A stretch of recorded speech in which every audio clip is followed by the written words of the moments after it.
बात हम करेंगे ईरान इजराइल युद्ध की। 9 दिन से मिडिल ईस्ट बारूदी आग में धधक रहा है। ईरान और इजराइल के बीच जंग और हाहाकारी हो चुकी है। आज इजराइल ने हाइफा और तेल अवीव पर हुए मिसाइल अटैक का बदला लिया। खामनेई की सल्तनत को हिलाने के लिए उस जगह हमला किया जहां ईरान को सबसे ज्यादा दर्द होता है।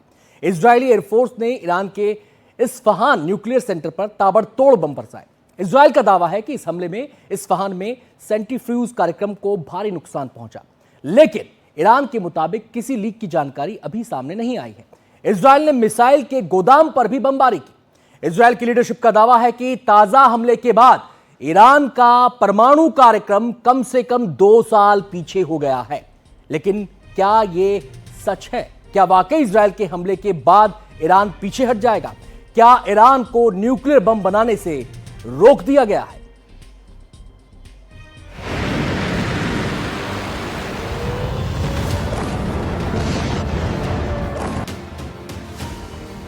वीर भोग्या वसुंधरा। जब बातों से काम नहीं बनता तो ताकत दिखानी पड़ती है। जब बात वजूद बचाने की आ जाए तो फिर आखिरी सांस तक लड़ने की जिद होती है। वीर अपने शस्त्र की ताकत से ही मातृभूमि की रक्षा करते हैं। ईरान और इजराइल अब यही कर रहे हैं। जिसका दांव लगता है वो एक दूसरे को अपनी सैन्य ताकत का एहसास करवाता है। लेकिन सच ये भी है कि इजराइल रुकता नहीं, ईरान झुकता नहीं। बारूदी विध्वंस के 9वें दिन भी यही हुआ। इजराइल सिर्फ एटमी सेंटर पर हमले नहीं कर रहा, बल्कि उनमें काम करने वाले साइंटिस्ट का भी वजूद मिटा रहा है। इजराइल ने ईरान के एक और न्यूक्लियर साइंटिस्ट की हत्या कर दी। ईरान की मेहर न्यूज एजेंसी के मुताबिक साइंटिस्ट इसार तबातबाई कमशे और उनकी पत्नी की मौत शुक्रवार को तेहरान में एक अपार्टमेंट पर ड्रोन हमले में हुई। इजराइल 13 जून से अब तक 11 ईरानी न्यूक्लियर साइंटिस्ट की हत्या कर चुका है। इजराइल ने ईरान में जंग में अपनी पूरी ताकत झोंक दी है, लेकिन ईरान भी कम नहीं है। उसकी मिसाइलें इजराइल में कहर बरपा रही हैं।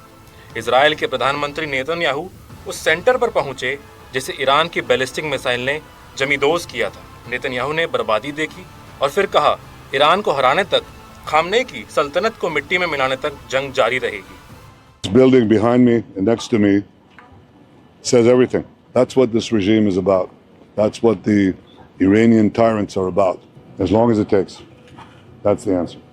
As long as it takes, because we face an existential danger, a dual existential danger.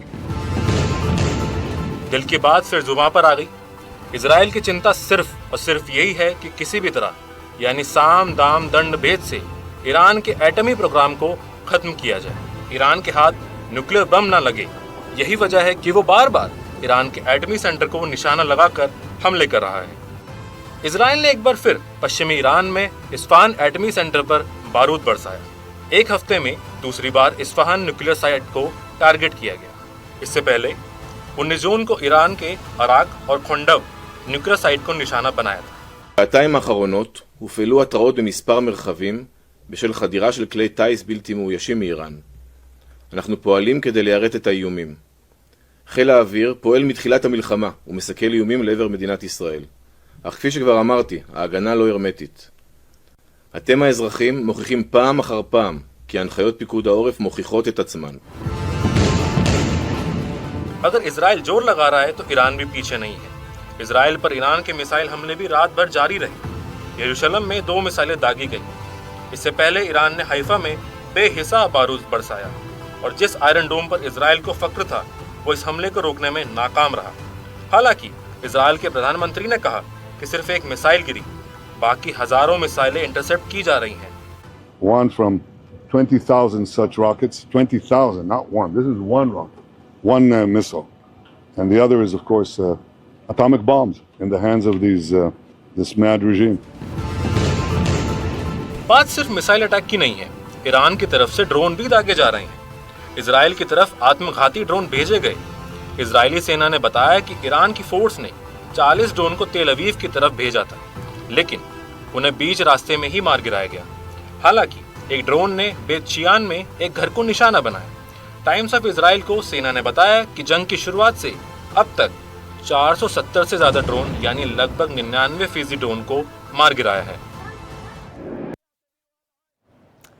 तो इस जंग में एक तरफ बम बारूद बरस रहा है और दूसरी तरफ कूटनीतिक कोशिशें भी हो रही हैं और यहां पर खेमाबंदी कूटनीतिक तौर पर देखने को मिल रही है। इजराइल के साथ मजबूती से अमेरिका खड़ा है और वहीं ईरान की अगर हम बात करें तो रशिया उसके लिए आवाज उठाता है, चीन भी उसके लिए आवाज उठाता है। तो सवाल कई हैं, जंग एक है और सवाल हजारों हैं। सवाल यह है, क्या होगा महाजंग का ऐलान? क्या राहे किम पर है ईरान? राहे किम मतलब उत्तर कोरिया का शासक किम जोंग उन, क्या उसकी राह पर ईरान चल पड़ा है? दरअसल इजराइल को इस जंग में अपना टारगेट हासिल करना है, वो इसके लिए कोई भी कीमत चुकाने को तैयार है।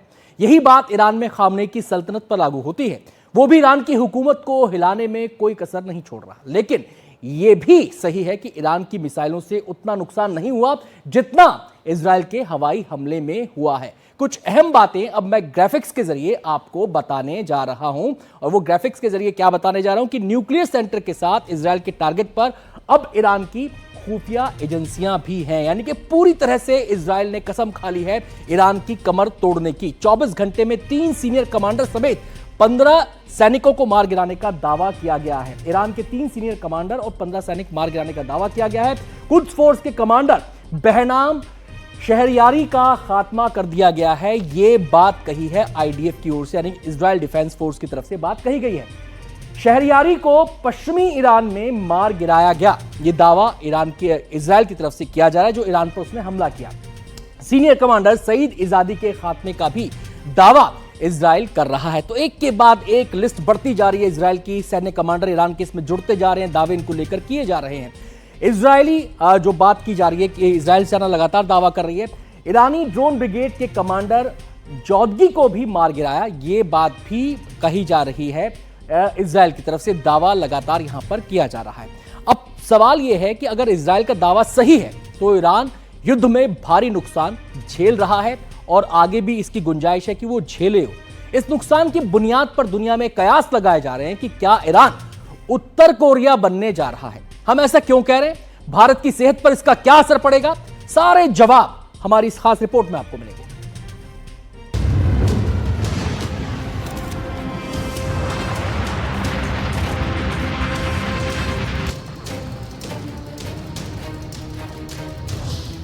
ईरान का एटमी सनक,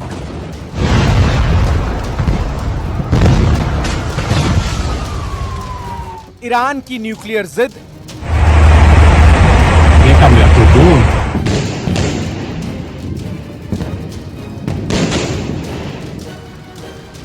सुप्रीम कमांडर का जंग का गुमान,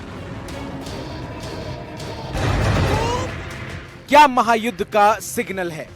ईरान इजराइल बैटलफील्ड में है, बरसते बम, धधकती जमीन, युद्ध की ये विभीषिका दुनिया को डरा रही है। वॉर जोन का बढ़ता दायरा संकट का सायरन बजा रहा है। संकट ईरान के लिए है, सवाल उठने लगे हैं, क्या ईरान नॉर्थ कोरिया की तरह अलग थलग पड़ जाएगा?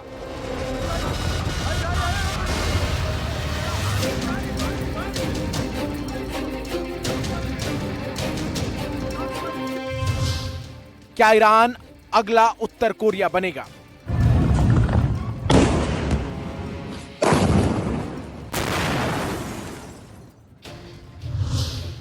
ईरान के सुप्रीम लीडर किम के कैसे नक्शे कदम पर चल रहे हैं?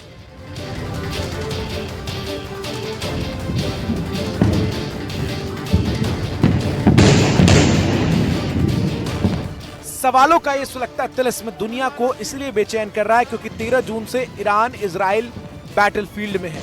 ईरान के न्यूक्लियर प्रोग्राम पर छिड़ी ये जंग वक्त के साथ विध्वंसक होती जा रही है। इजराइल से 9 दिन की जंग में ईरान ने बहुत कुछ खोया। 15 से ज्यादा टॉप कमांडर खोए।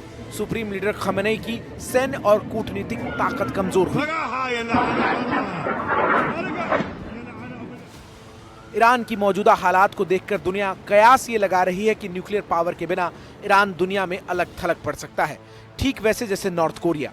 हालांकि ये सच भी है कि नॉर्थ कोरिया एटमी ताकत से लैस है, इसलिए Kim Jong super power America तक को आंख दिखाते हैं।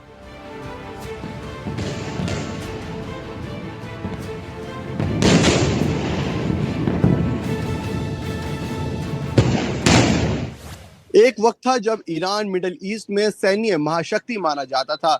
चीन और रशिया जहां उसके साथ हमेशा खड़े रहते थे, वहीं हिजबुल्लाह और सीरिया की सरकार हमेशा उनका साथ देती रहती थी और उसको ताकतवर बनाती रहती थी।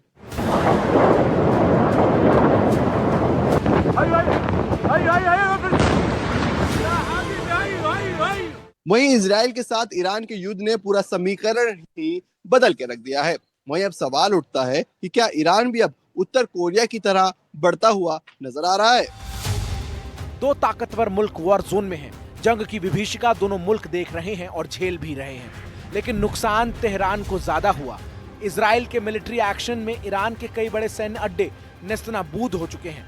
इजरायली डिफेंस फोर्सेस का दावा है ईरान की एयर डिफेंस सिस्टम को तबाह किया जा चुका है। ईरान की सामरिक गहराई सीरिया में भी कमजोर हो चुकी है। सैन्य नेतृत्व पर सीधा प्रहार हुआ है। हिजबुल्लाह, हमास और हुती जैसे सहयोगी पहले ही दबाव में हैं, जबकि रूस और चीन जैसे बड़े सहयोगी भी सीधे हस्तक्षेप करने से बच रहे हैं। उत्तर कोरिया की तानाशाही निजामत को इंटरनेशनल मंच पर जो सुरक्षा कवच मिला है वो उसके न्यूक्लियर पावर की वजह से है। लेकिन ईरान के पास कोई एटमी वेपन नहीं है और यही वजह है कि एक्सपर्ट से मान रहे हैं कि ईरान भी उत्तर कोरिया की तरह अलग थलग पड़ेगा, लेकिन ईरान को उतनी सुरक्षा नहीं मिलेगी।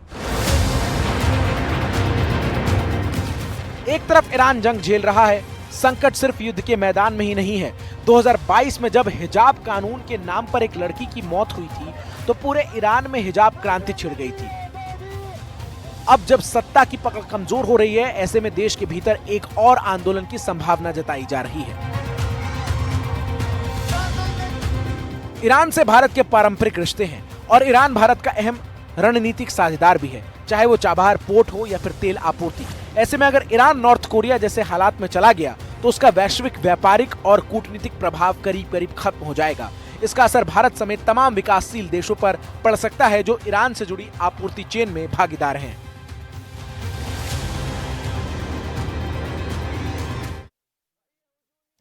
और अब बात करेंगे पाकिस्तान की, जो अमेरिकी राष्ट्रपति डोनाल्ड ट्रंप के नोबेल अरमान में अपने सुर मिला रहा है। यानी कि ट्रंप का नोबेल अरमान और सुर मिला है पाकिस्तान। पाकिस्तान एक ऐसा देश जिसे फजीयत से फर्क नहीं पड़ता और फंडे फलसफे ऐसे मानो दुनिया उसके पीछे घूम रही है। खैर, पाकिस्तान बर्बादी की कगार पर खड़ा है, आवाम का पेट खाली है और आसिम मुनीर ट्रंप के लंच से अपना पेट भरकर इतराते फिर रहे हैं। ट्रंप के टुकड़ों को अपनी इज्जत अफजाई मान बैठे आसिम मुनीर ने भी ट्रंप के लिए बिछने में कोई कसर नहीं छोड़ी। ट्रंप के लंच का जायका ऐसा चढ़ा कि पाकिस्तान ने ट्रंप को नोबेल शांति पुरस्कार के लिए नॉमिनेट कर दिया, लेकिन ट्रंप की तो टीस ही अलग है।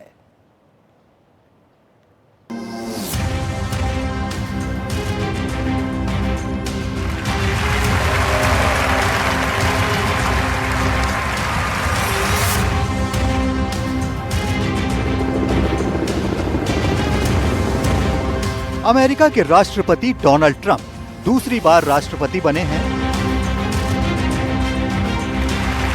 अमेरिका की जनता को कई सपने दिखाए हैं। अमेरिका को महान बनाना है, अमेरिका का पैसा अमेरिका में लगाना है, सुपर पावर की धाक पूरी दुनिया में जमाना है। लेकिन एक सपना और है ट्रंप का, वो खुद उनके लिए है। ट्रंप का सपना नोबेल हो अपना। The Honorable Donald John Trump.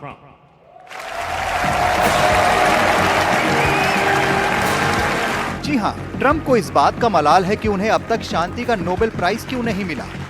वो बार बार अपने काम गिनाते हैं और ये कहते हैं कि दुनिया देख रही है, लेकिन उन्हें नोबेल प्राइज नहीं मिलेगा। एक बार फिर ट्रंप का ये दुख और नोबेल का उनका सपना दुनिया के सामने आया है। ट्रंप ने शुक्रवार को अपने ट्रुथ सोशल प्लेटफॉर्म पर लंबी पोस्ट लिखी और 6 बार इस प्रतिष्ठित पुरस्कार का जिक्र किया। उनकी पूरी पोस्ट में क्या लिखा है आपको बताते हैं। मुझे ये बताते हुए खुशी हो रही है कि विदेश मंत्री मार्को रूबियो के साथ मिलकर मैंने कांगो और रवांडा के बीच एक अद्भुत संधि कराई है जो हिंसक रक्तपात को रोकेगी। यह अफ्रीका और पूरी दुनिया के लिए बड़ा दिन है। हालांकि मुझे इसके लिए नोबेल का शांति पुरस्कार नहीं मिलेगा। मुझे भारत पाकिस्तान के बीच युद्ध रोकने के लिए नोबेल शांति पुरस्कार नहीं मिलेगा। सर्बिया कोसोवो के बीच युद्ध रोकने के लिए नोबेल शांति पुरस्कार नहीं मिलेगा। मिस्र इथियोपिया में शांति के लिए नोबेल शांति पुरस्कार नहीं मिलेगा। पश्चिम एशिया में अब्राहम समझौते करने के लिए भी मुझे नोबेल शांति पुरस्कार नहीं मिलेगा। रूस, यूक्रेन और इजराइल, ईरान में परिणाम जो भी हो, मुझे नोबेल शांति पुरस्कार नहीं मिलेगा। लेकिन लोग मेरी नीयत जानते हैं और ये मेरे लिए मायने रखता है।